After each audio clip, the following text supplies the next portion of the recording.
No sé si se está viendo en este momento. Perfecto.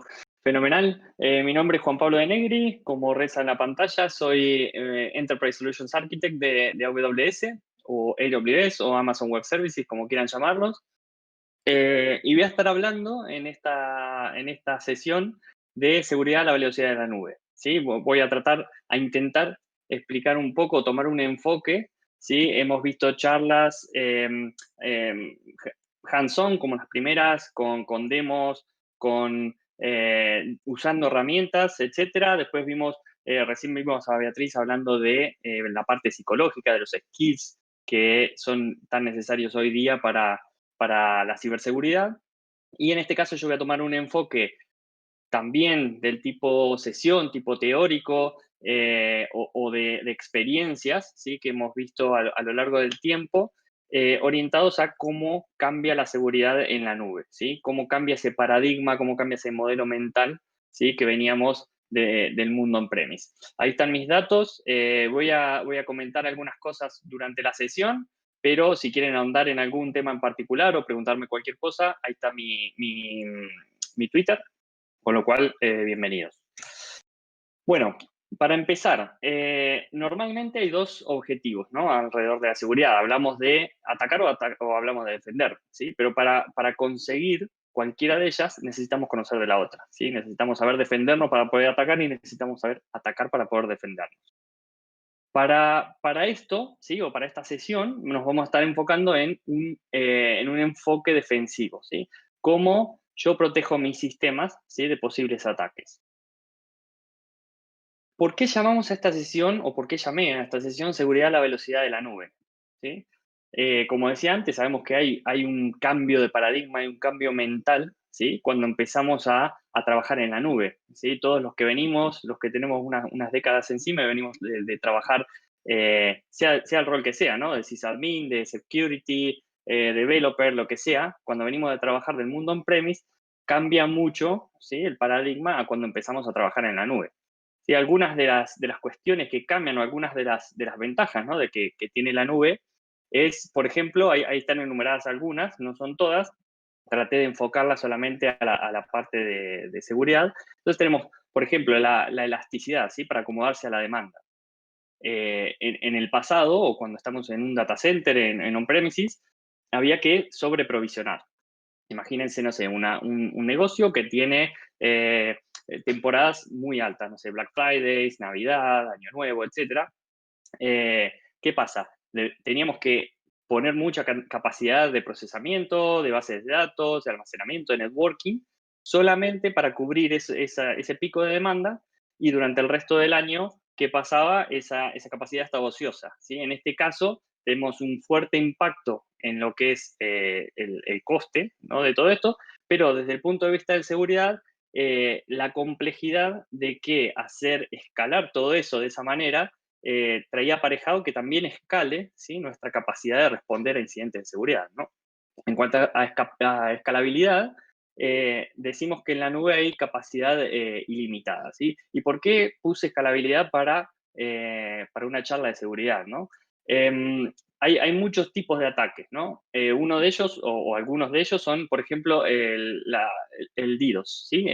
Ataque de denegación de servicios distribuida, donde el objetivo de ese ataque es básicamente voltear el recurso que nosotros estamos ofreciendo, sea un website, sea una web app, sea lo que sea, ¿sí? El objetivo es voltearlo, ¿sí? Sea cual sea el método de detección, ¿sí? de ese tipo de ataques, eventualmente vamos a necesitar un periodo de tiempo hasta que detectemos, ¿sí? Que es realmente un ataque y lo podamos mitigar. En ese periodo de tiempo, los recursos, ¿sí? que estamos poniendo a disposición de esa aplicación, de ese website, van a necesitar escalar, ¿sí? Porque si nosotros tenemos una capacidad limitada ante un ataque de DDoS, por más que tardemos 10 segundos en detectarlo, en esos 10 segundos es muy posible que logren el objetivo, que es básicamente voltearnos la aplicación, el website, etcétera.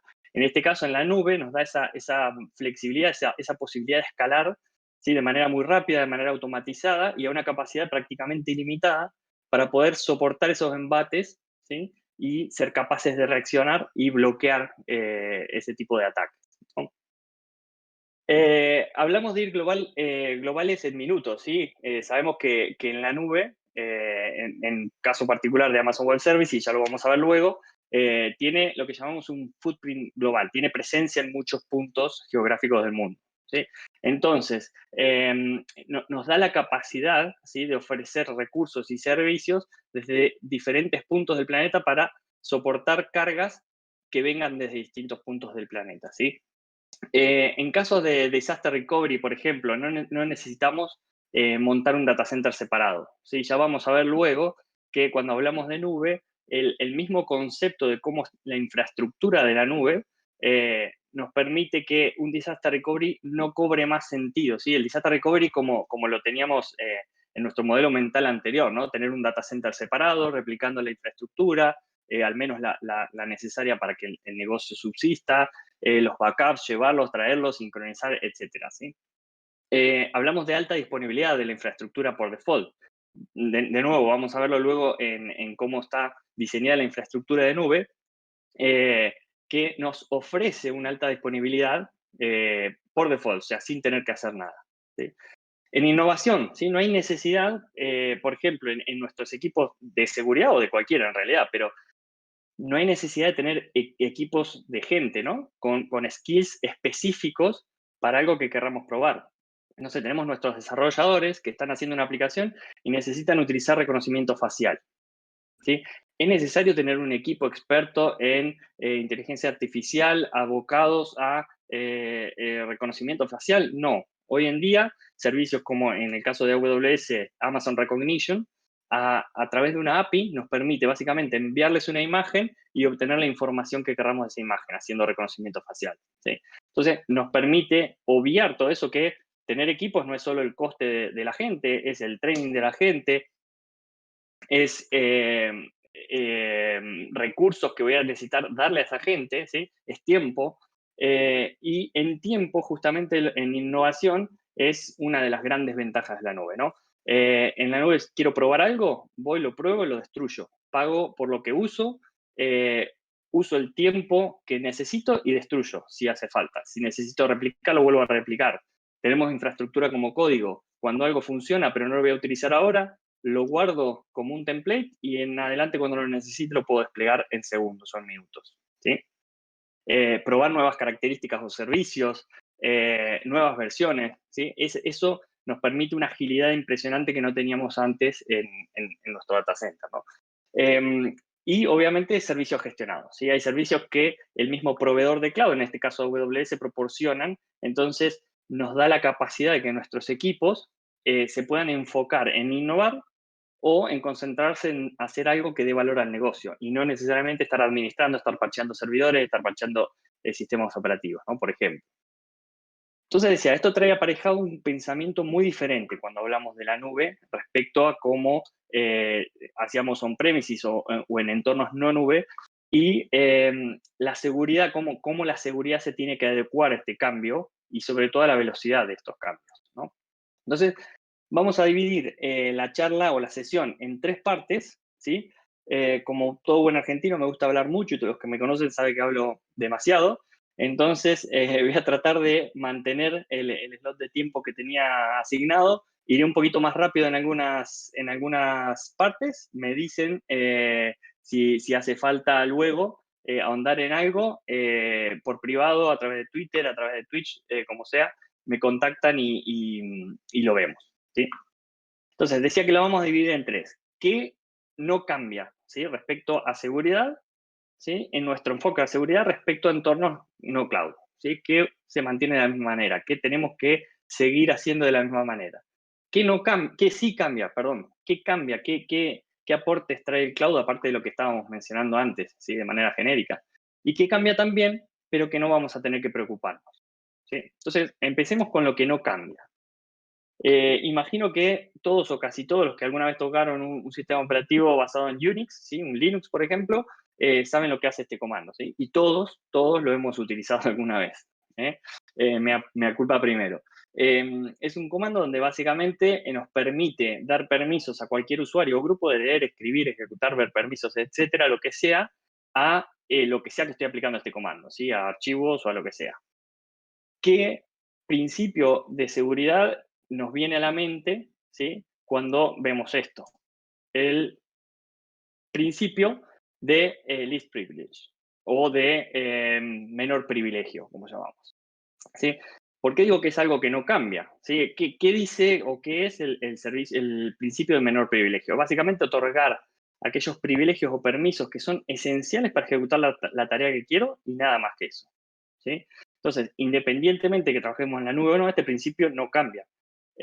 Aunque en el ejemplo que estaba mostrando anteriormente aplica un sistema de archivos y dependiendo del tipo de implementación que hagamos en la nube puede no aplicar, porque si estoy hablando de un entorno serverless o un servicio gestionado, no voy a ser yo el responsable, yo como cliente, ¿no? El responsable de administrar y manejar los permisos en un sistema de archivos, ¿sí? Pero les voy a mostrar, sí, un ejemplo, cómo puede no respetarse este principio en entornos puramente cloud. Aquí estamos viendo, para los que no estén familiarizados, no hace falta que lo sepan, pero básicamente estos son dos políticas, ¿sí? de seguridad del servicio AWS IAM, que es Identity and Access Management. Es un servicio que nos permite dar acceso y autorización a nuestros recursos.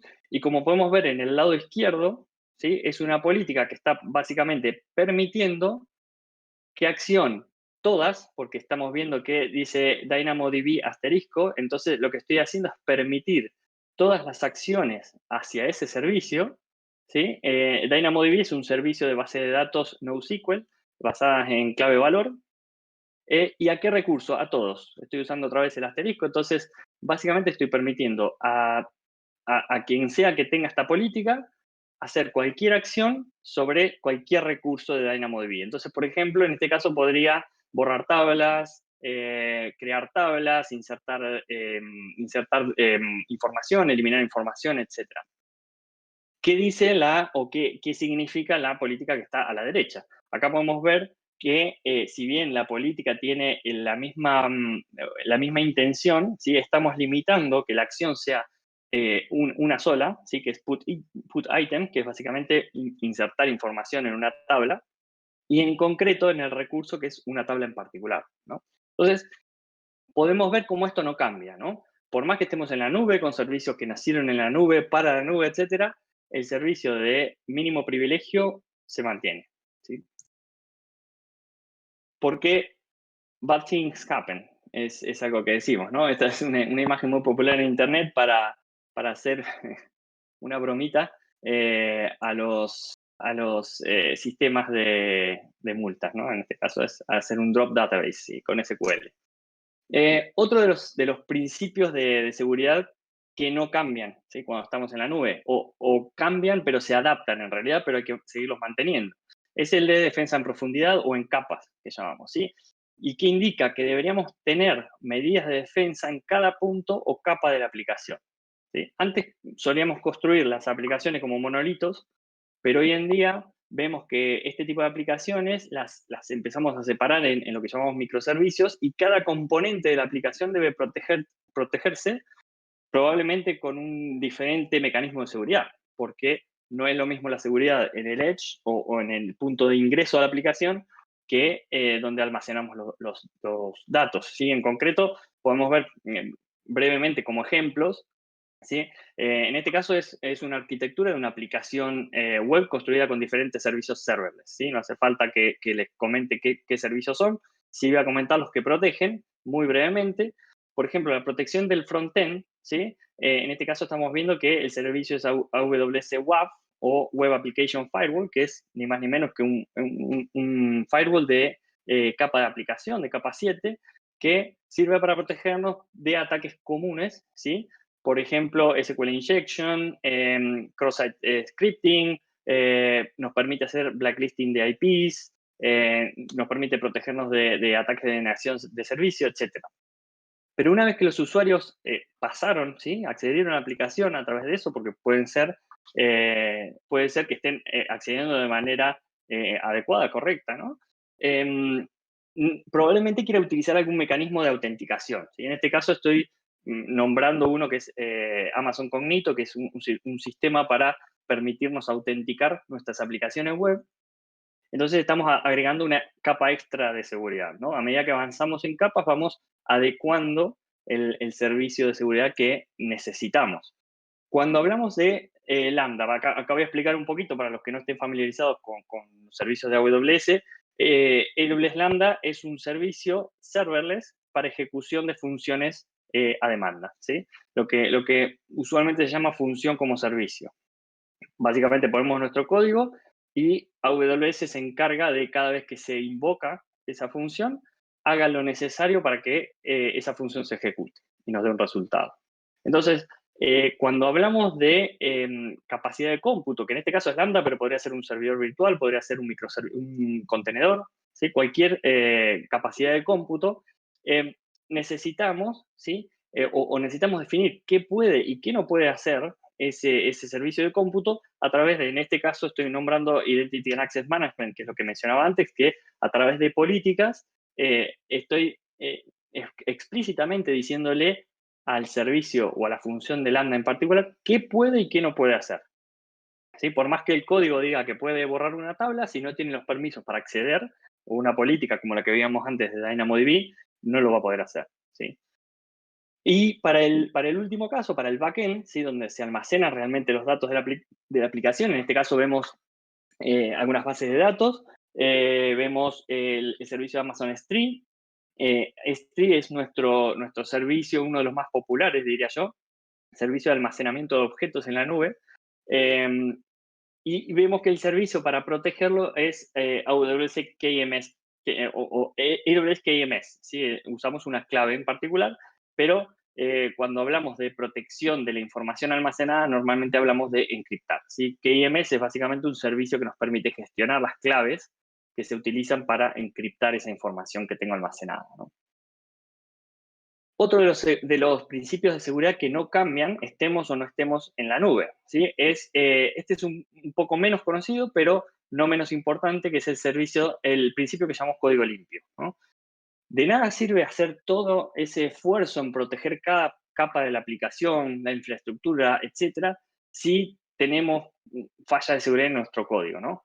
Voy a mencionar dos de las más comunes, pero hay miles, miles y miles de posibilidades de embarrarla, ¿no? En el código. Por ejemplo, si tenemos hardcodeadas claves de acceso, ¿no? En este caso, ¿sí? Estoy poniendo, como estaba haciendo antes, como ejemplo, un servicio de AWS que nos permite protegernos, o una característica de un servicio. En este caso es Security Token Service, AWS Security Token Service. ¿Qué hace Security Token Service? Básicamente nos permite generar tokens, ¿sí? Temporales que la aplicación va a asumir un rol, ¿sí? Que le va a permitir hacer lo que diga ese rol, ¿sí? Por un periodo determinado de tiempo. Y una vez que vence ese token, ya no sirve más. Con lo cual, si alguien nos lo robara, no podrá hacer absolutamente nada. Otro de los casos usuales es poner los datos de conexión en una base de datos, el usuario, el password, el endpoint, etc. Es no solo un problema de seguridad, sino un problema de CI/CD también. Imagínense que cada vez que cambiamos algo en la base de datos, vamos a tener que salir a cambiar código por todos lados donde tengamos aplicaciones leyendo o escribiendo en esa base de datos, ¿no? Entonces, la buena práctica indica que se almacenen los datos de conexión en un archivo encriptado y se utilicen, por ejemplo, variables de entorno para acceder a esa información. O utilizando, en este caso, el servicio de AWS, que es Secrets Manager. Es un servicio muy simple que se encarga de gestionar, almacenar y rotar, que eso es el agregado que le da las claves de acceso, ¿sí? Vamos a ver ahora la parte interesante, ¿sí? Que sí cambia cuando estamos hablando de seguridad en la nube, ¿sí? A lo largo de esta slide vamos a ver un montón de servicios de AWS, que es básicamente el portfolio de servicios de seguridad de AWS, ¿sí? Y los voy a ir mostrando en base a el ciclo de vida de un incidente de seguridad o el flujo que sigue, ¿sí? Un posible incidente. No, obviamente no voy a ahondar en cada uno de los servicios, sino podríamos estar hasta mañana. De hecho, cada uno de estos servicios podemos hacer una sesión de un día entero, ¿sí? Entonces, voy a poner quizá algún que otro ejemplo, ¿no?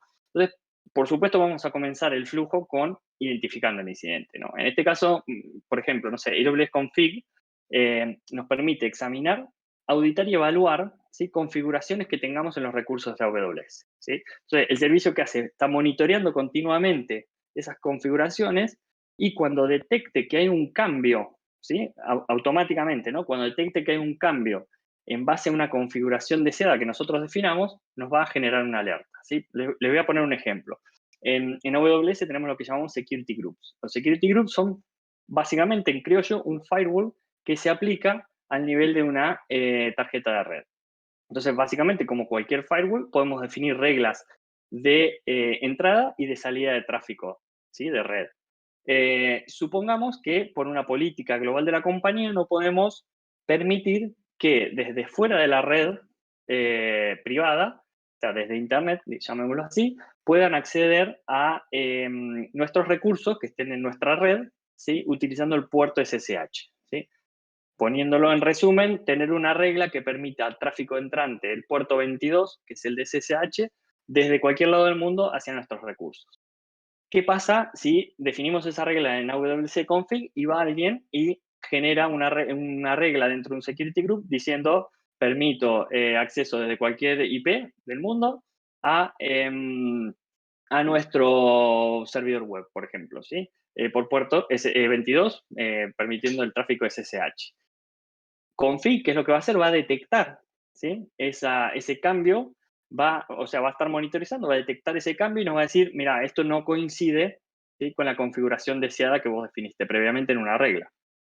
A partir de ahí tenemos diferentes opciones, sí, que va a ser, por ejemplo, remediar eso, va a ser, por ejemplo, alertar a un ingeniero de seguridad, lo que querramos.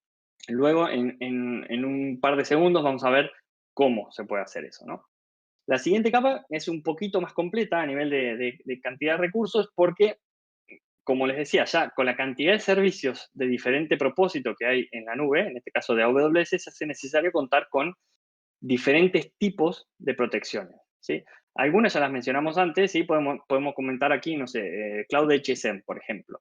Es básicamente un servicio que ofrece un módulo de seguridad de hardware o HSM, ¿sí?, que es basado en la nube, ¿no?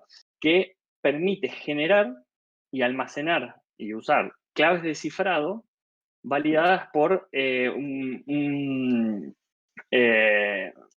se me fue, un protocolo de seguridad que se llama FIPS 142 nivel 3, ¿sí? ¿Qué significa esto de todas estas siglas? Bueno, básicamente hay entidades que están reguladas y necesitan ser compliant, ¿sí?, con ese, o conformes, ¿sí?, con esa regulación de seguridad. Normalmente financieras y bancos. Ellos necesitan tener las claves guardadas, almacenadas en servicios que cumplan con esa normativa, con lo cual tienen que utilizar ese tipo de servicios y no guardar las claves en un servidor o en donde sea, ¿no? Otro de los servicios que está ahí es Certificate Manager, que es un servicio que siempre me gusta comentar porque me gusta mucho. Es un servicio que nos permite generar certificados TLS o SSL públicos o privados, ¿sí? Los públicos son gratuitos, los podemos usar en servicios de AWS.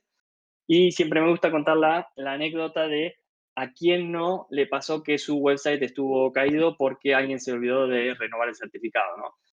Una de las características que tiene el servicio es renovación automática de los certificados. En la parte de detección, podemos nombrar aquí a GuardDuty, que básicamente analiza distintos tipos de logs, no voy a ahondar en cuáles, ¿sí? Pero basado en patrones, aprendizaje automático, detección de anomalías, inteligencia contra amenazas integrada, ¿no? Permite detectar y priorizar, sobre todo, diferentes tipos de amenazas, ¿sí? Les doy un ejemplo muy simple, estoy viendo que hay muchos intentos de conexión desde una IP en China hacia mi recurso a puertos que no tengo abiertos. Al quinto intento de conexión, me va a levantar una alerta, ¿sí?, probablemente de seguridad media o seguridad alta, dependiendo de cuál sea el recurso, de qué tipo de frecuencia esté haciendo el intento, etcétera. Y nosotros podemos actuar en base a esas detecciones, ¿no?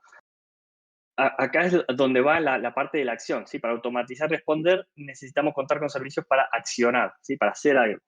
Ya mencionamos antes Lambda. Lambda ejecuta código, ¿sí? Con lo cual podemos hacer lo que sea.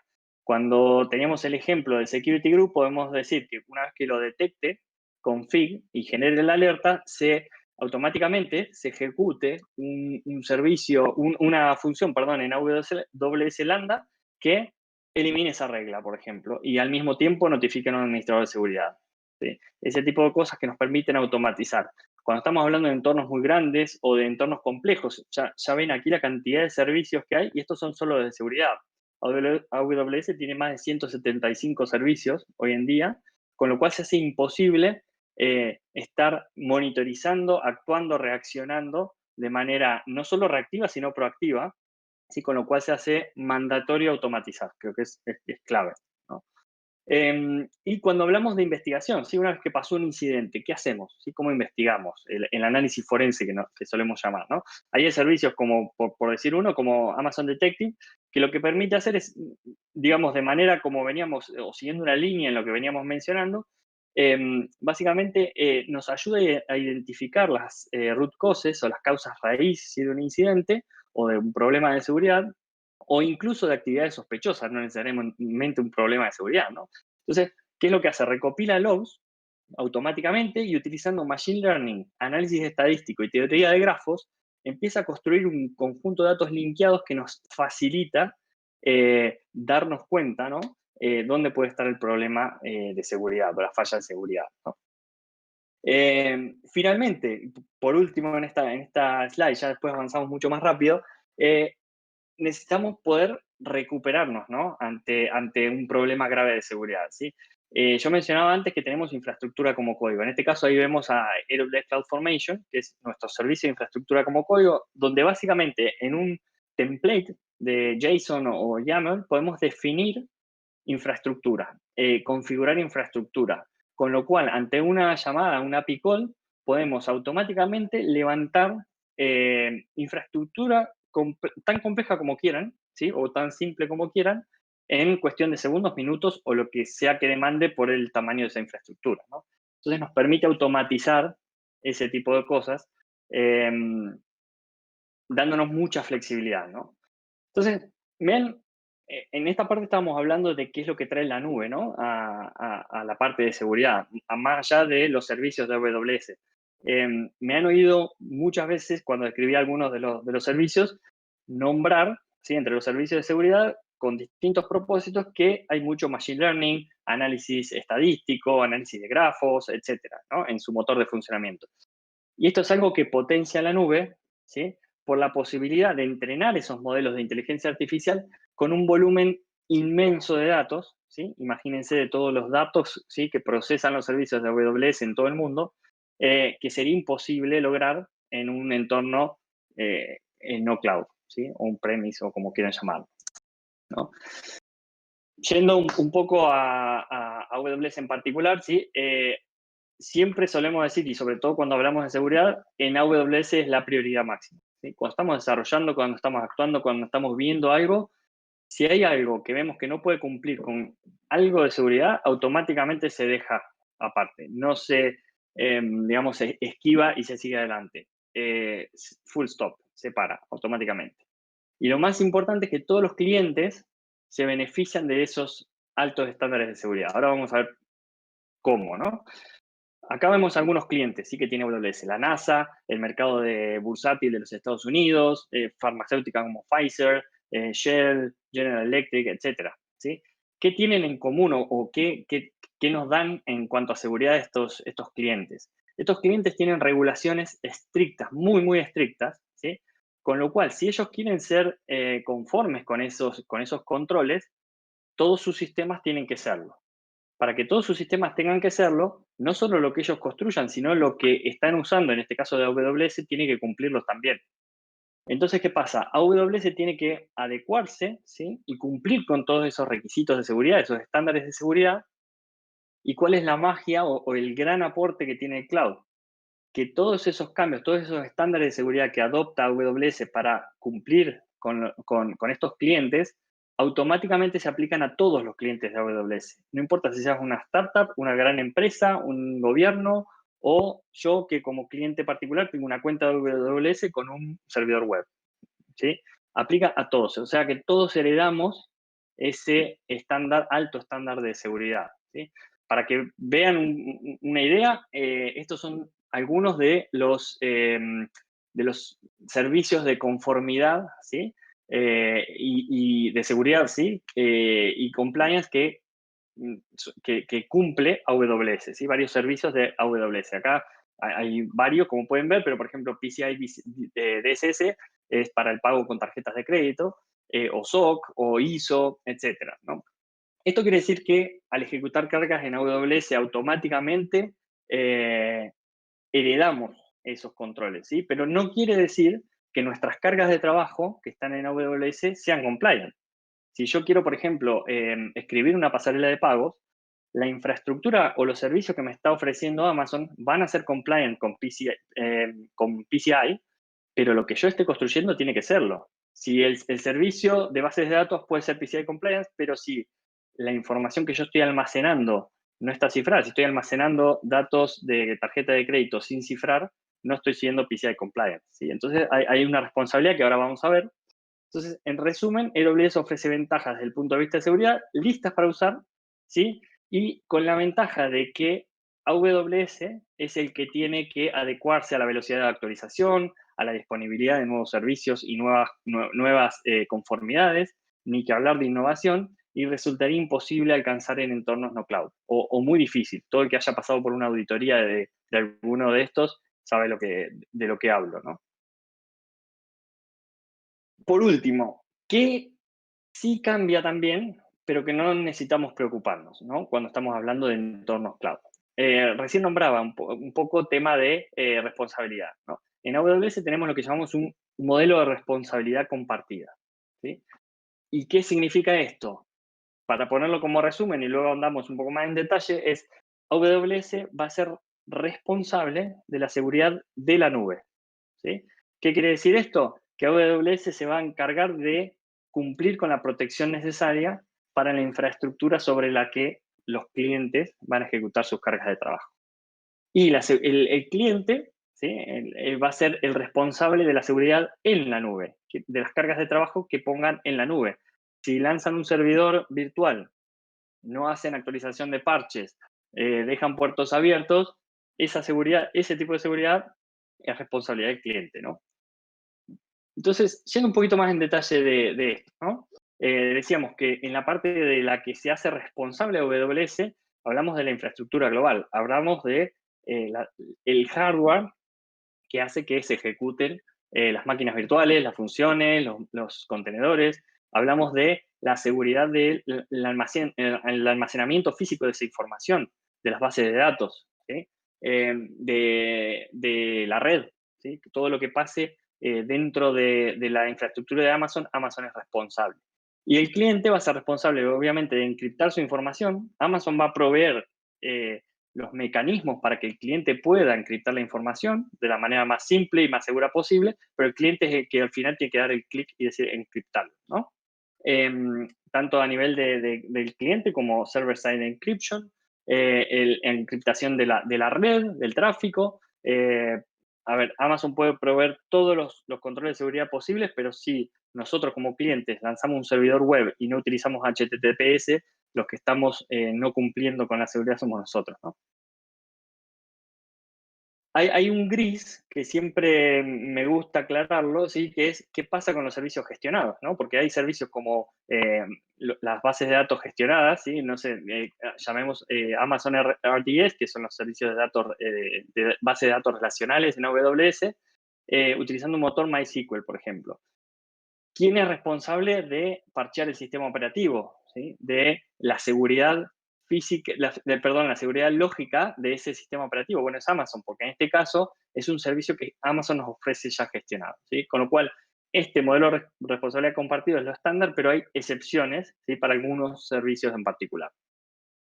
Pero decimos que no tenemos que preocuparnos por la seguridad de la nube, porque es responsabilidad de AWS, ¿no? Pero, ¿cómo está construida esa infraestructura? ¿Cómo puedo confiar en que es segura, no? Entonces, exploremos un poquito la infraestructura global, ¿sí? Muy rápidamente, ¿no? AWS cuenta actualmente con 24 regiones alrededor del mundo, ¿sí? Hay 3 anunciadas, una de ellas en España, en la zona de Aragón, que va a estar disponible sobre el fin del 2022 o principio del 2023, ¿no? Pero ¿qué llamamos regiones? ¿Sí? Es una ubicación física donde agrupamos centros de datos, data centers. ¿Sí? Cada región cuenta con varias zonas de disponibilidad. Actualmente, toda región que se despliega eh, ya sale automáticamente con 3 zonas de disponibilidad. Puede haber más, ¿sí? Por ejemplo, la región de North Virginia en los Estados Unidos tiene 7 zonas de disponibilidad. Y cada zona de disponibilidad está compuesta de uno o muchos data centers, ¿sí? Acá siempre me gusta hacer la aclaración porque depende el cloud provider que estén hablando. Hay algunos cloud providers que definen una región como un único centro de datos o un único data center, ¿sí? En esto, entonces, me gusta aclararlo porque es un cambio considerable, ¿no? Y cada zona de disponibilidad tiene alimentación, refrigeración, seguridad física independiente totalmente de la otra. Está conectada a redes redundantes, ¿sí? Con latencia ultra baja, con lo cual dentro de una región la latencia que hay entre las zonas de disponibilidad es muy, muy baja, ¿sí? ¿Qué tiene esto que ver con seguridad, no? Hablamos de la seguridad por capa, la seguridad de aplicación, la seguridad, cuando hablamos del modelo de responsabilidad compartido, la seguridad que está a cargo del cliente, pero si nosotros no tenemos seguridad desde el punto de vista de la infraestructura, todo lo que hagamos por encima no tiene demasiado sentido, ¿no? Si estamos hablando de la seguridad a nivel lógico, la mejor seguridad que podamos tener, pero si tenemos eso en ejecución en una PC debajo del escritorio y viene mi hermano y la desconecta, la seguridad se va al carete, ¿no? Por eso es importante la seguridad de la infraestructura que está debajo. Aquí podemos ver, y lo voy a mencionar muy, muy rápidamente, en cuanto a la infraestructura global, Amazon cuenta con 205 puntos de presencia de Amazon CloudFront. ¿Qué es Amazon CloudFront? Un servicio de CDN. Básicamente, un punto de entrada, ¿sí?, hacia nuestras aplicaciones que esté más cerca del lado de nuestros clientes que consumen nuestras aplicaciones para mejorar, bajar la latencia, agregar caching, etcétera, varias ventajas que posee una CDN, ¿no? ¿Qué otros puntos tenemos de presencia a nivel de infraestructura? Hay actualmente 103 locaciones o ubicaciones de Direct Connect. ¿Qué es Direct Connect? Cuando yo como compañía quiero tener una conexión punto a punto dedicada con una fibra directamente a Amazon Web Services, ¿sí? Es posible hacerlo, pero no tengo que tirar un cable de fibra óptica de mi data center hasta la región más próxima. En este caso estamos en España, hasta Francia. Lo que provee Amazon es básicamente estas locaciones de Direct Connect, que son lugares físicos donde podemos conectar esa fibra óptica y automáticamente ingresar a lo que llamamos el backbone, ¿sí?, o la red interna de Amazon. En España tenemos 2 actualmente, que están las 2 en Madrid. Para seguir adelante, esta es la red global de Amazon, ¿sí? Lo que llamaba recién, cómo están interconectadas todas esas regiones, esos puntos de presencia de CDN y los puntos de entrada de Direct Connect, ¿no? Algo importante desde el punto de seguridad, porque esto es conectividad, ¿no? Pero ¿qué tiene de diferente Amazon, ¿sí? Respecto a la red global, sí, a la red global de Amazon, ¿no? Es que es 100% controlada y controlada por Amazon. Y Amazon es dueña del 100% de esta red. ¿Qué quiere decir esto? Que no hay 2 puntos de AWS que estén unidos por una red que no es dueña de Amazon.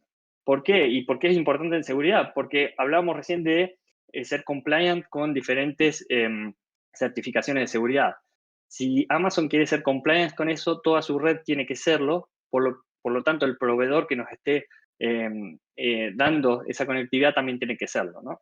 Entonces, en este caso, Amazon se saca de encima de eso y es dueño del 100% de los recursos de red, ¿sí? Entonces, si estás transfiriendo data de una región a otra, estás atravesando a través de esta red, ¿sí? Eh, y todos esos links que se ven ahí son de 100 gigabits por segundo. Se preguntarán, bueno, no es tanto para la cantidad de clientes que tiene Amazon, ¿no? Bueno, en muchos casos, una de esas líneas azules implica que son muchos, pero muchos, muchos, muchos links paralelos, ¿sí?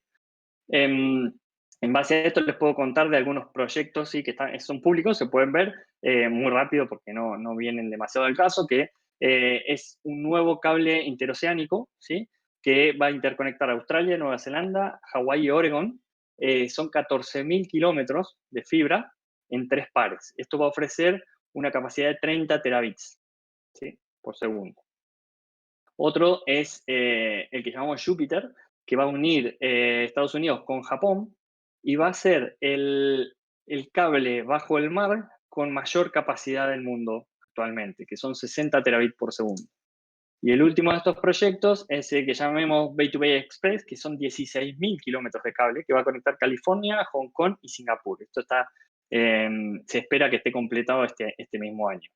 Esto va a tener un round trip, ¿sí?, una latencia de 130 milisegundos. Imagínense, en 16.000 kilómetros tener 130 milisegundos de latencia, es algo bastante impresionante. Acá un poco más de detalle en lo que son las zonas de disponibilidad. No voy a ahondar, ya más o menos lo comenté, solo destacar que cada zona de disponibilidad está a menos de 100 kilómetros de la otra para evitar o para reducir la latencia, ¿no?, de interconexión entre esas. Y mencionar, esto es, nada, el gráfico es simplemente mostrar cómo están interconectadas para que vean el nivel de redundancia, ¿no?, que hay, pero destacar que todo dato que fluye en la red global de Amazon, sea inter-AZ, sea interregión, etcétera, están 100% encriptados, ¿sí?, y se encriptan de manera automática en la capa física antes de dejar las instalaciones, ¿sí? Entonces, nada, para finalizar, un poquito sobre las responsabilidades de Amazon, más allá de la infraestructura global, ¿sí?, a nivel de data center. ¿Qué seguridad nos está ofreciendo, ¿no? La seguridad física. Lógicamente, cada data center tiene su protección con empresas de seguridad que controlan el acceso a esas facilities, ¿no? Hay controles muy estrictos de acceso físico, ¿sí? En muchos lugares van a ver que hay 2 o más niveles de factor de doble autenticación para ingresar a facilities. No las publicamos públicamente, ¿no? O sea, Amazon no dice públicamente dónde está un data center. ¿Sí? Está en la región, está en la ciudad quizá, pero no exactamente dónde está, ¿sí?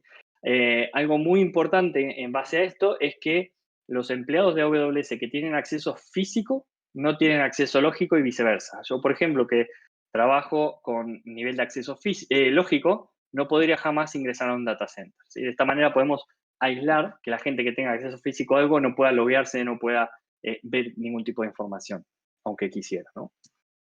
En cuanto a nivel, esto como mero ejemplo, en EC2, que son los servidores virtuales básicamente, cómo tenemos la seguridad a nivel del hipervisor, a nivel del el sistema operativo guest, o el sistema operativo que ejecuta esa máquina virtual. Amazon no tiene ningún tipo de acceso, ¿sí? Eso es acceso del cliente.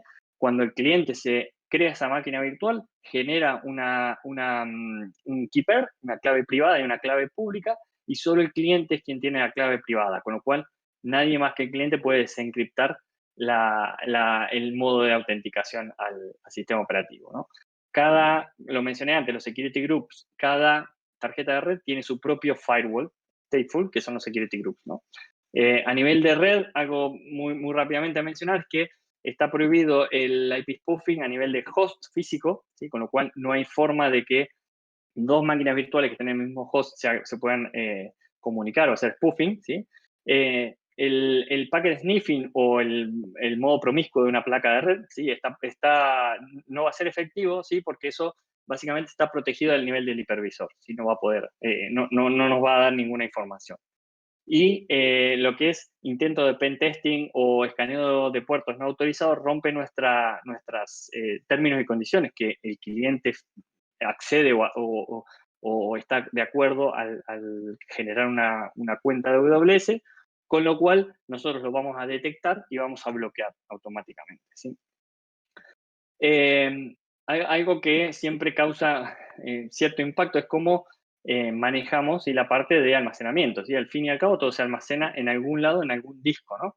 Entonces, ¿qué es lo que pasa? Cada disco está asignado básicamente a una cuenta en particular y no se comparte con otra cuenta, ¿sí? Entonces, un cliente tiene acceso a un disco y ningún otro cliente puede tenerlo, ¿no?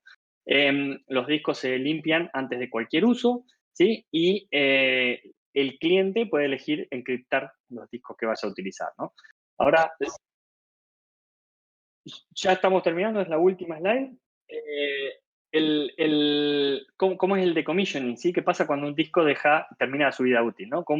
¿Qué seguridad le añadimos? Ahí se puede ver que tenemos dos procesos, ¿sí? Dos técnicas que vienen del Departamento de Defensa y del NIST, que básicamente se hace un deghost de este dispositivo y se destruye físicamente, ¿sí? Esto es una imagen de cómo queda un disco luego de la destrucción, un disco magnético en este caso, ¿sí? Con esto terminamos, espero que haya sido interesante, no me haya ido demasiado del tiempo. Muchísimas gracias, gracias a la organización también. Y bueno, ahí están mis datos de contacto para cualquier cosa que les pueda surgir.